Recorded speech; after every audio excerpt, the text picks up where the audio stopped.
Hey guys, I am Shawn Mackin. Welcome back to my channel. I hope that this content will serve you and meet your needs. Today we're going to talk about how to start mindful eating, like right now. As I know that if you've been following me for a while, you're really wanting to get into this and you're just like, well, how do I really get started? First off, before I talk about how to get started, I want to share with you that I do have a guide. I created this whole guide for you to get started, and if you want to get that guide, go ahead to my website www.shawnmackin.com // free dash guide. That's the website.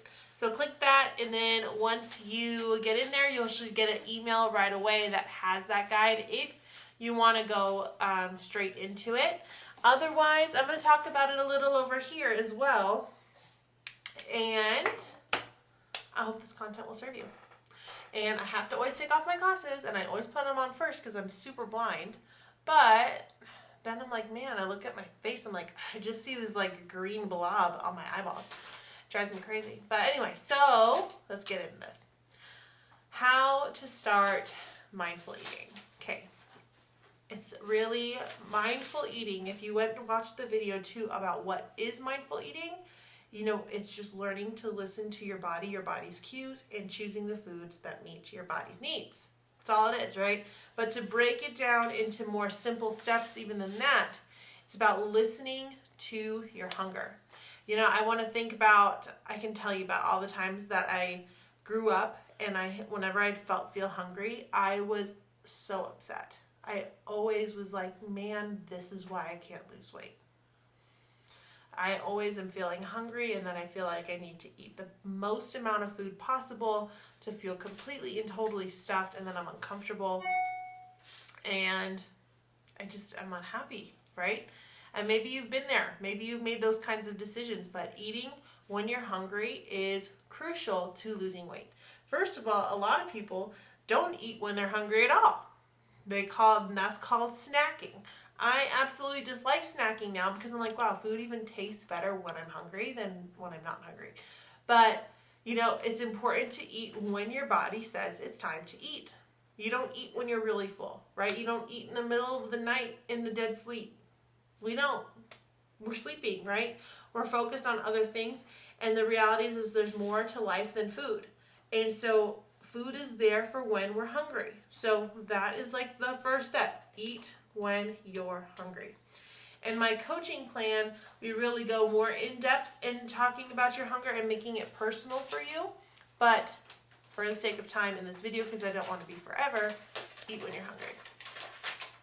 The next big portion to mindful eating is to stop eating when you're satisfied. And you're like, well, how do I know I'm satisfied? When you don't feel hungry anymore. You eat, you're hungry, you take a bite, and you know, we have a hormone called leptin in our bodies. And you know what's interesting is people who are overweight have more leptin than people who are in a normal weight. And I thought that was interesting because I'm like, well, why is it like that? And I just think about a lot of different scriptures, and there's this one in Proverbs. And it says, a righteous man knows how to satisfy his appetite, but the belly of the wicked always suffers want. And people who are overweight, typically, I mean, I was one of them. I didn't know how to mindfully eat then. Are the belly of the wicked always suffers want. I always thought that whenever I went out to a movie, I needed the popcorn. No, I was going to see a movie with friends. I didn't need the popcorn. I just felt like I had to have it because it completed the ambiance of the movie experience.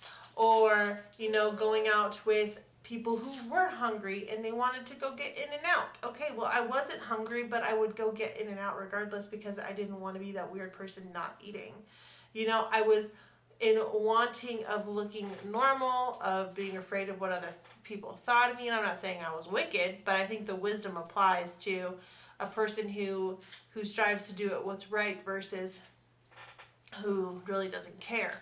And, the righteous knows how to satisfy their appetite To be able to satisfy your hunger, you have to then understand the third step, which is eating the foods that serve you. And eating the foods that serve you is a lot more than just eating the food that tastes good. It's more than that. It's about how does that food feel inside your body. Like, it might taste delicious, but you might feel really uncomfortable from that food. You know, I ate pad thai last night, and I felt really uncomfortable from it. And it sucks because I really like the taste of pad thai. And I didn't even eat the whole thing because, you know, I was thinking maybe it was how much I ate. But I only had half of the bowl. I didn't even have the full pad thai. And like the whole thing, it said it was like 900 calories. Yeah, so I had half. I had only like 450 calories. So I was like, that's like a regular meal. But if I had 450 calories of a salad, I would have felt okay. Or 450 calories of a soup. But my point is that some foods just don't sit well with us. Pad thai might sit well, great for your body. It doesn't on mine. But you know what really tastes good to my body is green Thai curry. Like, that sits really well with me most of the time, as long as it's a real Thai curry or my homemade Thai curry that I make. Or, you know, I can have a burger that I make, but I really don't feel good after I eat a McDonald's burger. And so it's learning how food feels inside your body, not just how it tastes. And then another thing too, there's even some unhealthy or healthy foods that feel great to some and feel terrible to others, such as broccoli. Broccoli's a hit or miss for a lot of people. For me, it makes me feel bloated. Yeah, makes me feel bloated. I don't know about you. My husband doesn't mind broccoli. He actually likes it, which is crazy because he's the one who doesn't like vegetables in our relationship. And I love zucchini, but it makes my husband feel sick afterwards, and he does not care for it.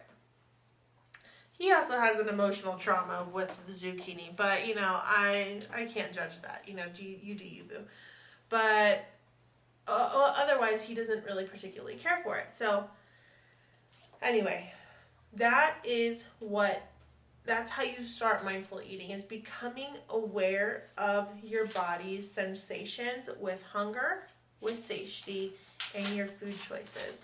How does that food choice sit in your body? Afterwards, do you feel tired? Do you feel uncomfortable? Do you feel bloated? Do you need to unbutton your pants?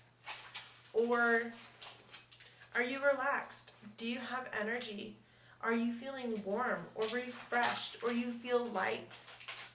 And before you choose to eat, it's becoming aware of how you're going to feel. Like yesterday, I was like, yeah, I want to feel like light, and I wanted to feel still cool because it's been warm outside. I didn't want something like a burger. That was just too hearty and too big for me. But then when I thought of the pad thai, I was like, those noodles are thin.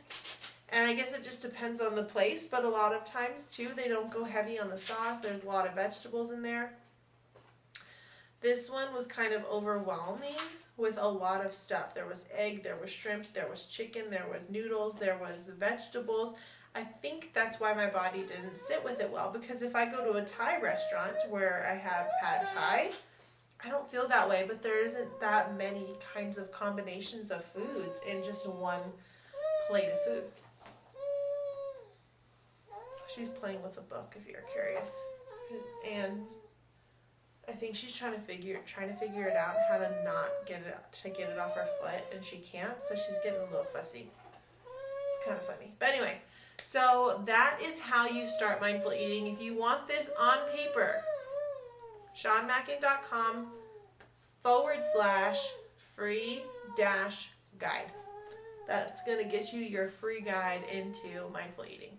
I'll see you later.